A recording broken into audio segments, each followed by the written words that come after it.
Si vous êtes rendu à une phase de croissance, vous avez l'impression qu'il y a un frein en fait. Vous voulez bâtir une entreprise qui se développe un peu plus rapidement, un peu plus solidement aussi, et surtout qui rentre à la vision que vous voulez bâtir.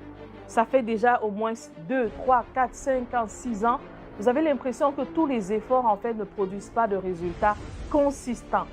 Aujourd'hui, je vais vous parler d'une solution qui est essentielle, dans laquelle vous devez absolument débuter pour pouvoir optimiser sur vos capacités et sur vos ressources.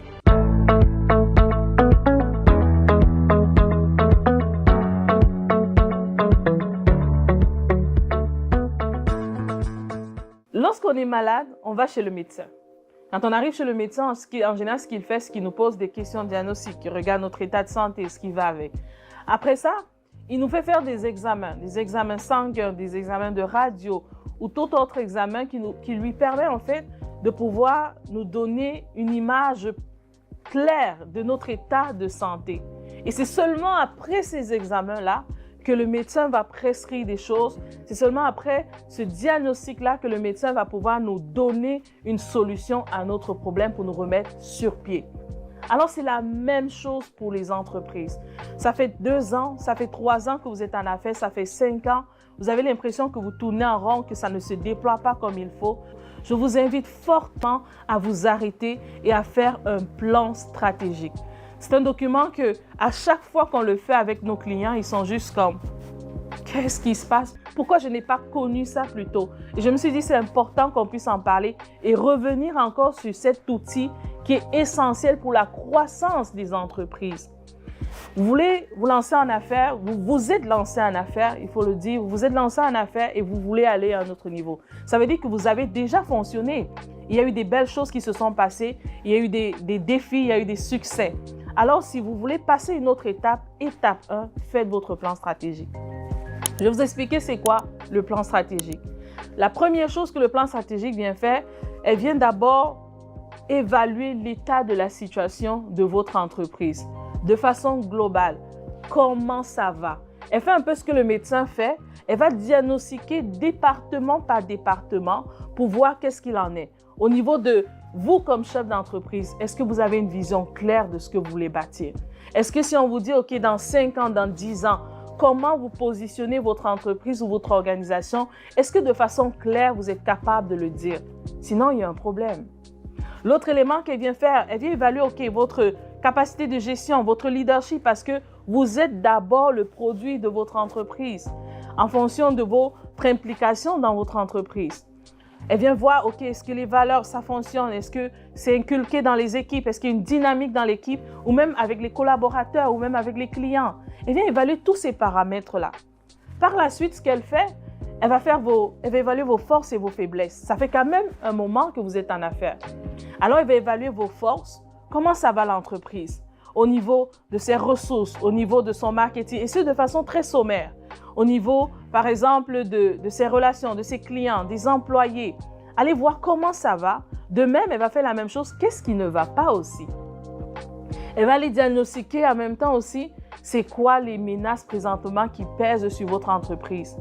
Il y a des entreprises qui ont été surprises par une fermeture ou par un arrêt parce qu'ils n'ont pas écouté les menaces ou plutôt les restrictions que le gouvernement avait fait par rapport à leur entreprise. Ils ont juste évolué, puis un jour on a dit on arrête tout. Pourtant, toute chose est comme préparée d'avance. Quelles sont les lois? Quelles sont les directives qui vous empêchent ou dont vous devez tenir compte dans votre secteur d'activité? Mais elle ne va pas s'arrêter là. Elle va aussi aller regarder c'est quoi les opportunités que vous avez. Quelles sont les opportunités que vous devez saisir? Est-ce qu'il y a des subventions en ce moment qui cadrent avec votre domaine d'affaires? Est-ce que présentement le gouvernement investit dans votre ciblage? Vous pouvez capitaliser là-dessus pour mieux accompagner vos clients. Est-ce qu'il y a des normes d'accompagnement, par exemple, pour implémenter ou structurer toute votre dimension de gestion informatique? Quelles sont les opportunités qui sont dans notre secteur en ce moment? Il faut aller détecter ça. On parle présentement d'intelligence artificielle, mais il faut aller comprendre qu'est-ce que le gouvernement a mis en place parce qu'il est là pour vous aider. Il est là pour vous aider. Donc, quelles sont les opportunités qu'on peut saisir? Quelles sont aussi les opportunités en termes d'opportunités du marché? Ah, il y avait un gros concurrent qui a fermé. Qu'est-ce que je peux mettre en place? Donc, elle va aller évaluer tous ces paramètres-là. Par la suite, elle va regarder aussi c'est quoi vos ressources. Je me rappelle toujours de cette phrase, peu importe ce que vous avez, si vous ne l'utilisez pas bien, c'est comme si vous n'avez rien. Et parfois, les entrepreneurs vont se dire, oh, j'ai besoin de ça, j'ai besoin de ça. Pourtant, ils ont de quoi passer à un autre niveau. Ils ne connaissent pas c'est quoi leurs ressources. Si on vous dit aujourd'hui, disons que vous êtes dans l'audiovisuel, quel est le nombre de matériel que vous avez? Comment vous l'entretenez? Comment vous le disposez? Quels sont tous ces éléments-là? Quelles sont les ressources, tant financières? Au niveau financier, qu'est-ce que vous avez? Quelles sont les ressources humaines? Qui travaillent avec vous? Qui sont vos collaborateurs? Qui travaillent de façon proche avec votre organisation ou votre entreprise? Vos ressources matérielles, qu'est-ce que vous possédez? Si vous n'avez pas de clarté dans ce que vous vivez ou dans ce que vous voulez, comment vous voulez aller à un autre niveau? Elle ne s'arrête pas là. Elle va aller regarder une partie que j'aime beaucoup, les parties prenantes. Quelles sont les parties prenantes en fait avec qui vous collaborez en ce moment et avec qui vous devez collaborer pour amener votre entreprise dans les prochains objectifs, pour amener votre entreprise dans la prochaine vision, dans la prochaine étape. OK, qui sont les parties prenantes avec qui dans la prochaine saison, je dois absolument m'entourer. Ces partenaires stratégiques-là qui peuvent m'amener un peu plus loin, ces partenaires de réseau qui peuvent me soutenir et que je peux soutenir pour qu'on puisse grandir ensemble. Le plan stratégique va venir tout détailler ça. C'est un peu comme si elle entrait dans votre entreprise et vous donnait un scanner de votre entreprise. Elle ne va pas s'arrêter là, elle va aller regarder votre positionnement, vos concurrents. Pourquoi en fait vous vous positionnez de telle sorte par rapport à telle autre sorte? Donc tous ces paramètres-là, elle va venir comprendre l'entreprise. Elle peut aussi aller au niveau de vos ressources humaines. Les ressources humaines, comment ça va? Elle regarde vos finances. On regarde la croissance. OK, ça fait 3 ans que vous êtes en affaires. Votre chiffre d'affaires croît à telle fréquence. Souvent, en général, elle est plus croissante dans tel mois. Ça veut dire qu'à ce moment-là, est-ce que je dois capitaliser sur mon marketing? Et si peut-être à tel autre mois? Donc, elle va venir, c'est tellement d'exemples que le plan stratégique va venir vous donner une image claire de l'état des lieux de votre compagnie.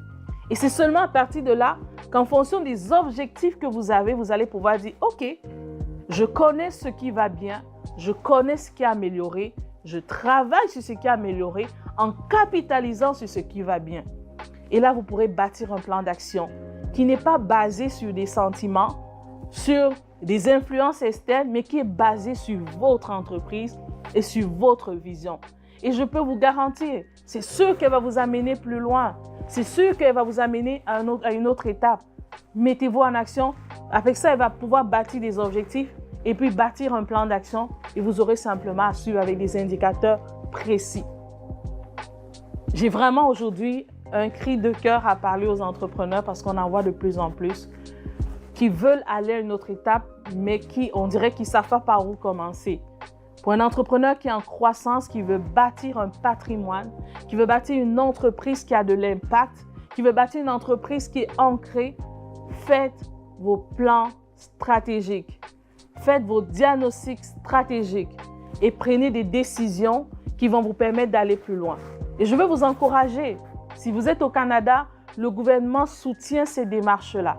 Donc, vous pouvez nous contacter, il y a de quoi vous soutenir pour pouvoir mettre cela en place. Donc, c'est très important. Si vous connaissez des entrepreneurs en croissance, là, partagez cette vidéo parce qu'il est temps qu'on puisse pas non seulement se débrouiller, mais bâtir des entreprises qui apportent un impact dans la société, dans nos vies et dans la mission que nous voulons accomplir. C'était Bernadette Dentan, stratège d'affaires. Merci.